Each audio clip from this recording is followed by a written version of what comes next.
This is the moment the media training stops and the human being snaps. We love celebrity interviews for the polished sound bites and the movie plugs, but every once in a while, a journalist pushes a little too hard, crosses a hidden boundary, or touches a nerve that hasn't healed. And when that happens, the script gets burned. You've seen the clips. Robert Downey Jr. waving goodbye, Kanye West ripping off his headset, Gordon Ramsay finally meeting his match. But do you know what actually triggered the walkout? It's never just bad vibes. It's always a specific, calculated provocation that the celebrity couldn't ignore. Today, we are breaking down the 3 most infamous interview walkouts in modern history. We aren't just watching the clips. We are reading the transcripts, checking the timelines, and bringing in the PR experts to answer 3 questions. What was the exact question that caused the meltdown? Was it a genuine emotional reaction or a calculated PR power move? And most importantly, who actually won the war after the cameras cut? From the Avengers press tour that turned into a therapy session, to the podcast that exposed the limits of free speech, to the only time a reality show host had to fire his own subjects. This is the anatomy of a rage quit. Let's start with the gold standard of interview walkouts, the moment that changed how Hollywood handles the press forever. It is April 2015. Robert Downey Jr. is in London. He is arguably the biggest star on the planet, promoting Avengers Age of Ultron. The machine is running perfectly. He sits down with Guru-Murthy from Channel 4 News. Guru-Murthy is a serious journalist, known for asking tough questions to politicians, not puff-piece questions to actors. But RDJ doesn't know that. He thinks he's there to sell popcorn. The interview starts normal. They talk about Iron Man's suit, they talk about character arcs. But if you watch closely, around the 2-minute mark, the energy shifts. Guru-Murthy stops looking at his notes and leans in. He asks about a quote RDJ gave the New York Times 7 years prior about how you can't be a liberal after spending time in prison. RDJ looks confused. He tries to laugh it off. He says, "Are we promoting a movie?"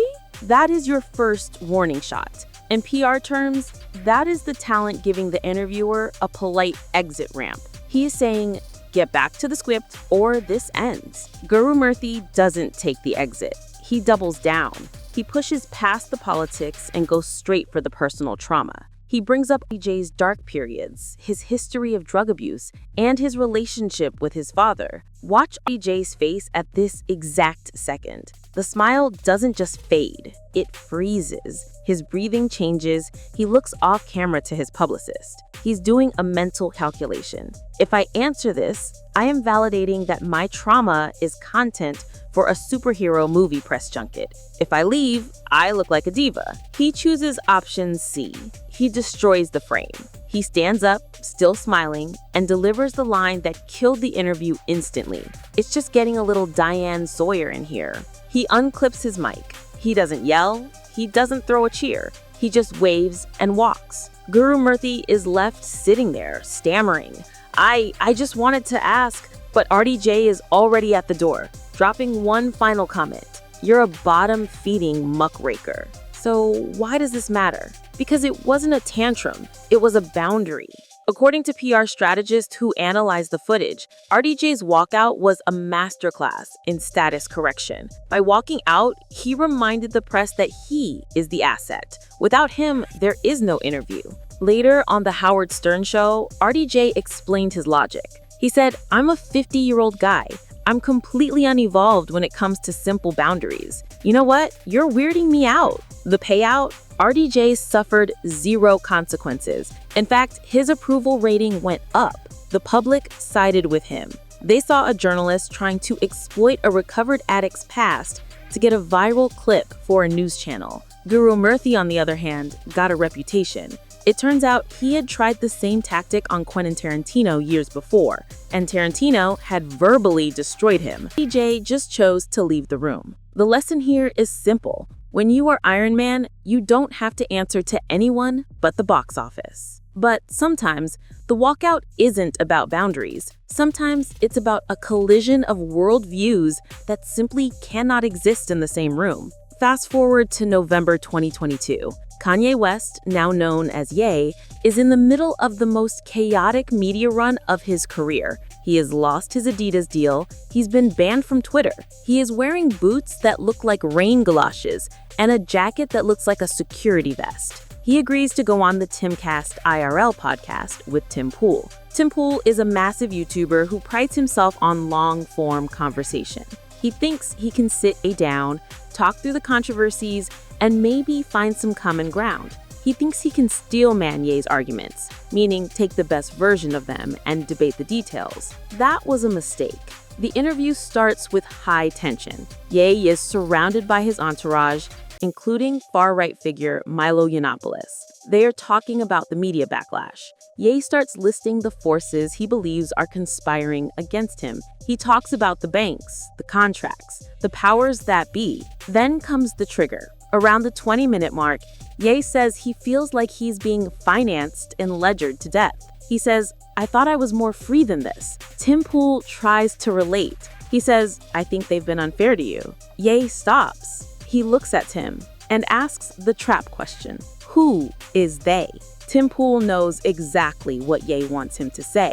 Ye wants him to say, the Jews. Ye wants him to validate the conspiracy theory he's been pushing for weeks. But Tim Pool is not going to do that. He's a platform moderator. He has to stay within the guidelines of YouTube and his own credibility. So he clarifies. He says, the corporate press. I don't use the word they the way you use it. For Ye, this is the betrayal. In his mind, Tim Pool just proved he is part of the system. He hears corporate press as a euphemism, a way to censor the truth he thinks he's preaching.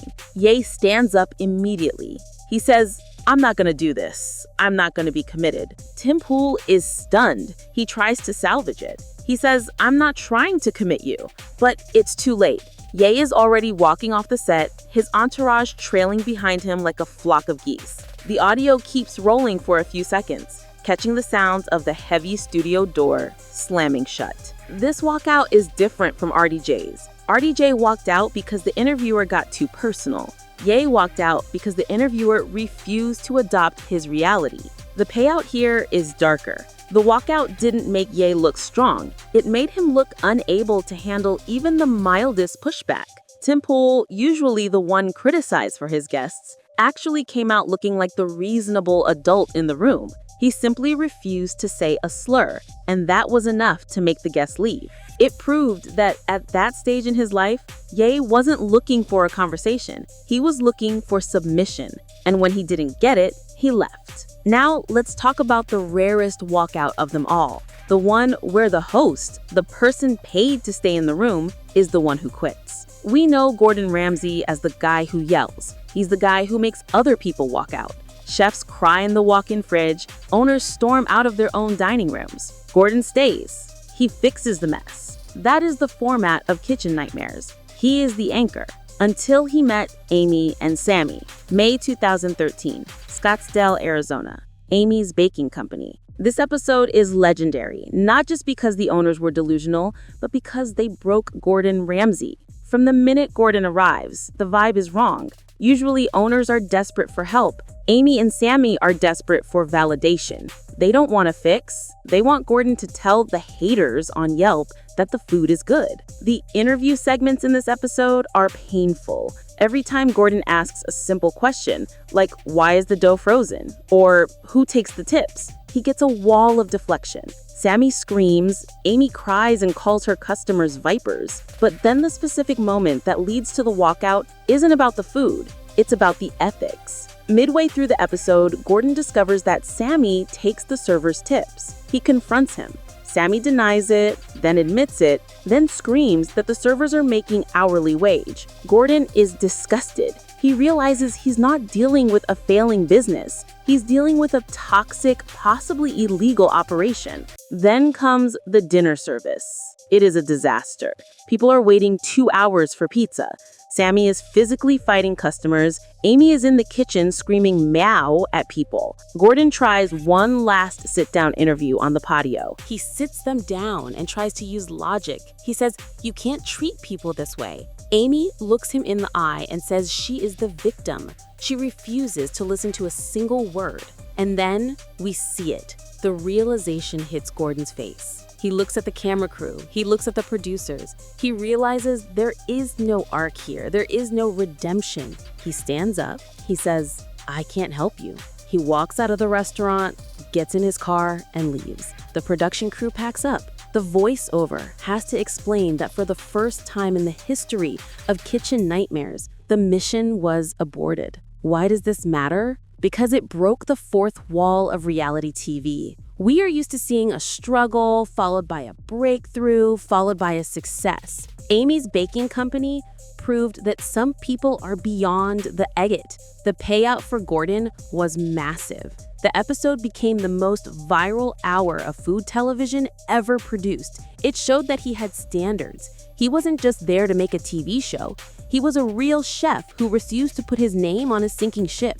As for Amy and Sammy, they tried to capitalize on the fame, but eventually the restaurant closed, and they faded into internet obscurity, leaving behind only the memes. So what do these three walkouts tell us about the celebrity machine? They tell us that the interview is a contract. The celebrity agrees to give access. The interviewer agrees to play by certain rules. Social rules, legal rules, or just the rules of common decency. When RDJ walked out, he was enforcing the rule that his past is not public property just because he is in a movie. When Kanye walked out, he was enforcing the rule that his reality is the only reality he will accept. When Gordon Ramsay walked out, he was enforcing the rule that you cannot save someone who doesn't want to be saved. In every case, the walkout wasn't a failure. It was the most honest moment of the entire broadcast. It was the moment the character dropped and the person showed up.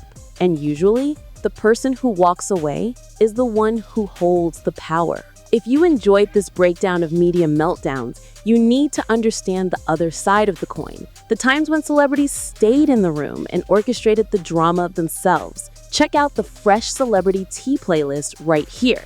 We break down the PR relationships, the staged paparazzi walks, and the leaked emails that run Hollywood. Click that playlist, and I'll see you in the next deep dive.